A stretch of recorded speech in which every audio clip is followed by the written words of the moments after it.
No time to talk.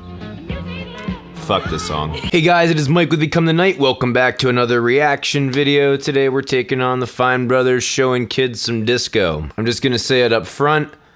I don't think disco is the worst thing to ever happen to music, but it certainly is not the best. I also only got 4 hours of sleep last night, and I will most likely be up late trying to edit this. So if I am delirious, that is why. Alright, let's get started with this Voluntary Torture. Yeah. I don't actually dislike that song. I always thought Le Freak was a little later, like in the early 80s, but yeah, I guess it is in 78. Now, a big problem that disco had that I think Le Freak avoids, at least in my opinion, I think it feels fresh still. Way the fuck too much repetition in their choruses.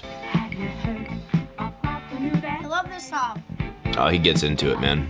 I've heard it too many times. I have no idea. You know what? I disagree. Maybe it's just the type of music I typically surround myself with. I almost never hear that song. I will say the verse is kind of lame, though. Freak out!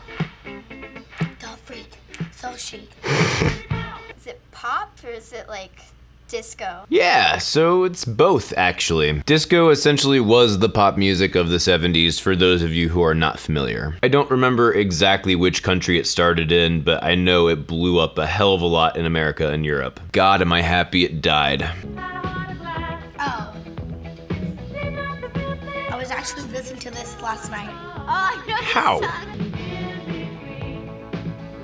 Yeah, I still don't know the song. Yeah, no. I really like the first few lines of the chorus, but then once it goes to the in-between, that whole thing, oh my god, it hurts. That's kind of where I lie on a lot of disco. A lot of those songs have like super great hooks, even though they're crazy repetitive. They have fantastic hooks, and then they have these really like, what the fuck were you thinking moments. It's kind of like watching a Fine Brothers video. I've never heard this one before. Wow. I like this music. How, kid? I guess I shouldn't say how, because it is enjoyable, and there is some of it that I do enjoy. But maybe it's just the fact that I'm not a youth anymore. I can't sit there with a fucking big old grin on my face and just fully admit that I get into it. Or maybe it's the fact that I'm a cranky old prog lover who just can't admit that he can have fun. I'm gonna lean towards the latter. I feel like there are a lot of like uppy song, like bubbly. It just makes you want Definitely to get bubbly. up and Okay, if I never hear the fucking intro line to that song ever again. Again, another example. Can You Take Me to Funkytown has a great hook, but the fucking nah, nah, nah, nah, nah, nah, nah, nah, nah, nah. I know that's supposed to be a hook too, but it's so fucking obnoxious to me. It's just annoying. Literally sounds like a fucking 5-year-old figured out how to play that on the keyboard, and that's who they hired. Not only that, this song also has a fucking great hook in the pre-chorus. So talk about it, talk about it, talk about it, talk about it. Is that the pre-chorus? I want to say that's the pre-chorus. Sounds like a robot. It sounds like a robot.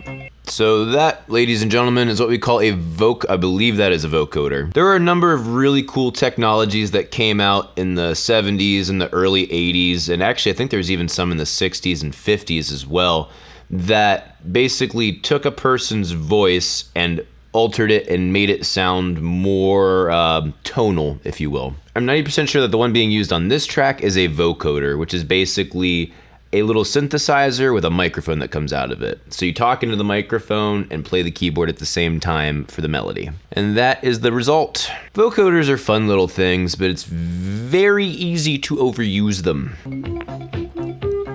He's just digging the shit out of all of it.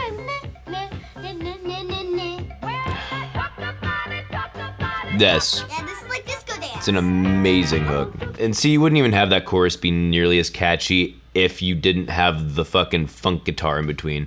Bum ba da, can you take me to bum ba da? Because it gives you that percussiveness, and it also counterpoints the actual lead vocal. There are good things about disco, even though I kind of hate it. I'm happy. I like this. Music. I hate this song. This is an example of being over-repetitive for the sake of over-repetitiveness. It's not resolving. She's literally saying last dance in the most mediocre way possible. The melody sucks. The only thing they have going is the fact that disco basically reused the same 4 beats always, and this was one of them. God, this song is awful. I don't like it. God bless you, sweetie. It's the best one yet. What is wrong with you? It's hard for me to just dance in my seat. I want to just stand up and dance. Get the fuck up, man. It is very repetitive. It's in. No kidding. Alright, this is another one that I... The song reminds me of YMCA. Kinda, yeah. It's kind of like a really shitty version of YMCA. Is this actually the same group? Nope, that is not. That is the Tramps. I guess this takes me to another very large complaint about disco, is that it sounds awfully homogenous. Now, if complaints of over-repetitiveness and homogeneousness, homogeneity, it's homogeneity. Homogeneousness. If these complaints sound familiar, it's because they're the exact same complaints that people have about the modern pop industry. This is kind of a trend for whatever genre is popular at the time, whether it be disco or just what we call pop music today, or even hair metal in the 80s. People find out what works, and by people, I typically mean music execs. They find out what works and what's selling, and then they all try to sound like that, to the point where it all sounds the fucking same. So pop has carried on this tradition of disco to this day. It's like in the middle of bad and meh. One thing I've never really noticed before, I feel like a very large influence on disco was Motown. Call me crazy or call like a no-duh Mike, but I mean, I'm just picking that up for the first time. A lot of similar instruments and sounds, definitely similar vocal styles, especially from the African-American artists. I don't like it. Thank God. It's not awful, but it's not good. Okay, I can go along with that. They're just like more upbeat and like just chill, but upbeat. Kinda, yeah. Disco somehow manages to have a higher energy while at the same time being very chillaxed and like smooth. I don't know, it's really weird. It's almost kind of awkward, honestly. I love the shit out of this song. Yes, I like it. It's nice.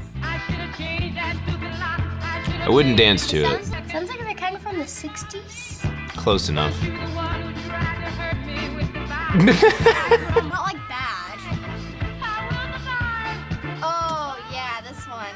I Will Survive. For those of you who are not aware, a little tidbit of information here. The same chord progression that they use in I Will Survive is the same chord progression that Ozzy Osbourne uses on the outro of Mr. Crowley. You will never unlisten that. On another side note too, if you haven't heard Cake's version of I Will Survive, equally fucking badass in its own way. Okay, fine. One more note about this song. One of the reasons why I love it so much is because of the way that she sings it. It's the way that she accents her voice. It really drives the emotion across to me. It's not just mundane bullshit. And it's not just about mundane bullshit. Like, I feel her pain. I will survive. I Will Survive! I think that's probably one of the most popular songs from that time now. If you played Agreed. that for kids, And you know what? From the multitude of bullshit to come from the disco era, I'm happy that that's one of the things that survived. It will survive. Ooh, ee, dang, dang, walla, walla, bang, bang. Okay, hold on one second. This kid seems like he's a very sweet kid, like he's a very nice kid. I just have to say, that jacket is pissing me the fuck off.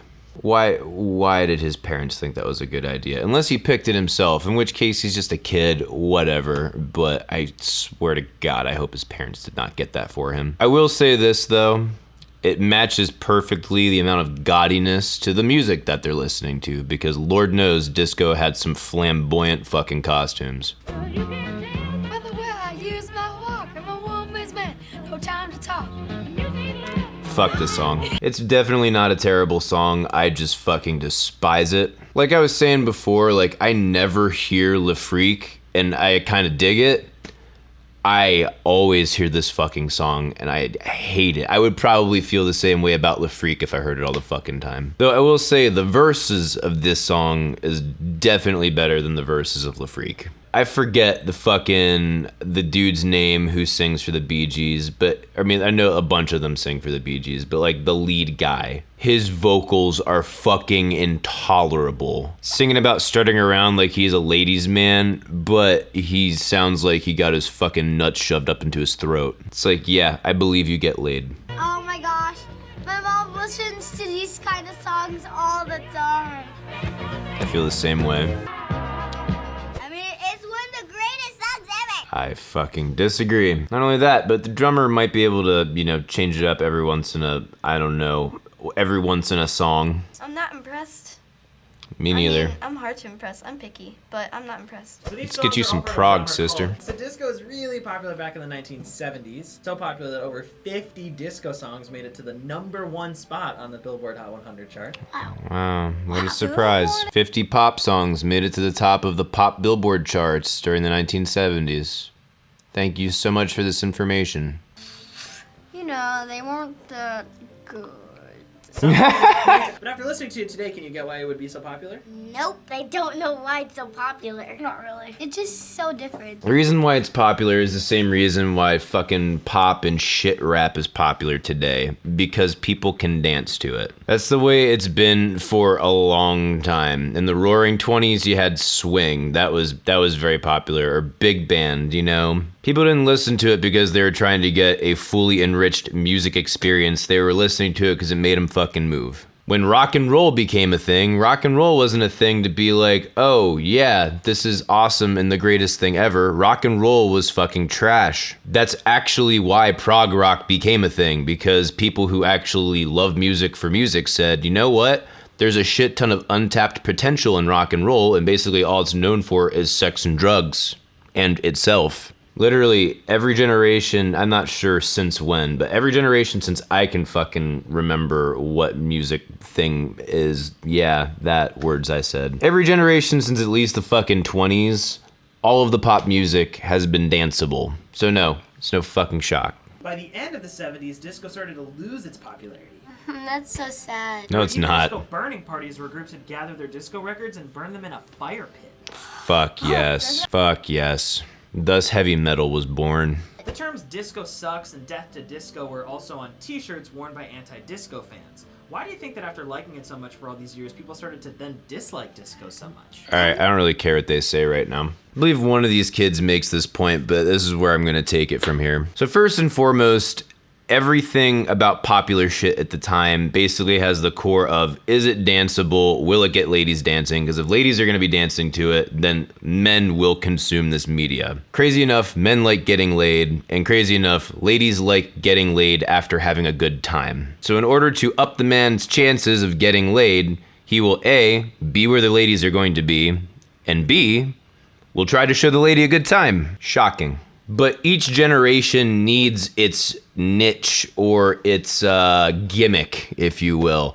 And disco's was fucking bizarre. But it was the fad of the time, and fads come and go. And once a fad sticks around too long, you're going to get millions of haters who say, hey, by the way, all of you people that love this shit more than God, it's fucking stupid. And they're going to tell you all the reasons why it's stupid, at least they should, and they will do active things to try and show you, hey, you're an idiot. One of which may be burning records. All right, final thoughts. So disco is not the worst thing ever to happen to humanity, but it's definitely one of those periods of time where you kind of look at Western culture and say, what the fuck were you thinking? Whatever possessed you to think that that was okay? There were a few interesting things that came out of disco, but mostly just rampant cocaine addiction and shitty fucking outfits. All right, those are my thoughts on it. Let me know your thoughts in the comments below. If you would like to help me make better videos, you can go to the link in the description of my Patreon page. You can pledge some money every month, help me out. Or if you can't do a rolling pledge, you can do one-time tips to me on PayPal, or I also accept Bitcoin. Or if you want to buy some merchandise, got some cool merch down there in the link in the description. You can also follow me on Facebook and Twitter at Become the Night. Thank you guys so much for watching. See you in the next video. Rock on!